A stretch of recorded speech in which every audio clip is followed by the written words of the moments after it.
Bonjour à tous. Récemment, la relation entre le premier ministre israélien Benjamin Netanyahu et l'ancien président Donald Trump a changé, avec Trump priorisant Israël dans les alliances américaines. Cependant, des tensions ont surgi entre les deux dirigeants, suscitant des inquiétudes quant à l'avenir des relations entre les États-Unis et Israël et aux implications géopolitiques plus larges. Netanyahu a choisi de ne pas assister à l'investiture de Trump, une décision notable étant donné la rareté des dirigeants étrangers à de tels événements et le lien unique entre Israël et les États-Unis. Netanyahu a souvent utilisé ces occasions pour renforcer les liens avec les dirigeants américains, surtout lors de défis nationaux comme ces problèmes juridiques. La raison déclarée de l'absence de Netanyahu est un mandat de la Cour pénale internationale contre lui. Cependant, cette explication semble douteuse, car les États-Unis se sont opposés aux enquêtes de la Cour pénale internationale, y compris celles concernant Netanyahu, et le Congrès a pris des mesures pour contrecarrer l'autorité de la Cour. Si Netanyahu avait vraiment voulu assister, des solutions logistiques auraient pu être arrangées. Son absence pourrait indiquer des préoccupations politiques plus profondes ou des hésitations concernant sa relation avec Trump. Les rapports ont mis en lumière des discussions entre des responsables israéliens et à la fois l'administration Biden sortante et l'équipe entrante de Trump, centrée sur une éventuelle attaque militaire contre l'Iran. Les responsables israéliens ont exhorté Trump et ses conseillers à approuver une telle opération, mais Trump a hésité, ne voulant pas commencer sa présidence avec un nouveau conflit. Cette hésitation s'aligne avec la position générale de Trump sur l'Iran.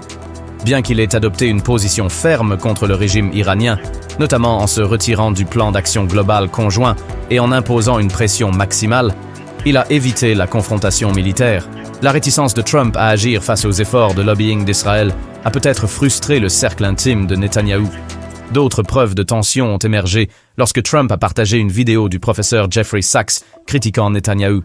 Sachs a qualifié Netanyahou de maître manipulateur et a mis en garde contre un alignement trop étroit des politiques américaines avec ses plans.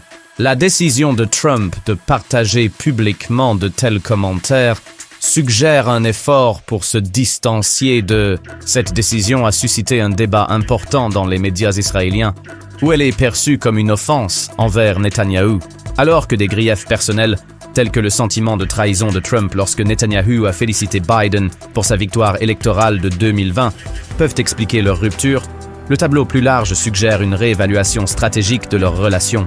Les retombées de ce refroidissement des relations pourraient aller au-delà des dynamiques personnelles. Si Trump résiste aux appels à une action militaire contre l'Iran, cela marquerait un départ de décennies de politique américaine dans la région. De plus, de nouveaux facteurs, comme les liens plus étroits de l'Iran avec la Russie, pourraient compliquer la dépendance de Netanyahou à l'égard du soutien américain pour atteindre ses objectifs. La puissance militaire de l'Iran, renforcée par un nouveau partenariat de sécurité Iran-Russie et des armements russes avancés, pourrait stabiliser la région en dissuadant une escalade supplémentaire parmi les puissances impliquées. Bien que ce revers pour l'agenda d'Israël n'ait pas résolu les problèmes à long terme du Moyen-Orient, il pourrait prévenir un conflit immédiat. L'évolution de la relation entre Trump et Netanyahou pourrait non seulement remodeler les relations entre les États-Unis et Israël, mais également l'ensemble du paysage du Moyen-Orient. Pour l'instant, Trump semble hésitant à s'engager dans un autre conflit coûteux, tandis que Netanyahou fait face à des défis croissants au pays et à l'étranger.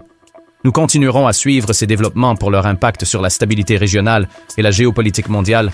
Alors restez à l'écoute. Si vous ne l'avez pas encore fait, merci d'aimer, de commenter et de vous abonner. Merci de nous avoir regardés.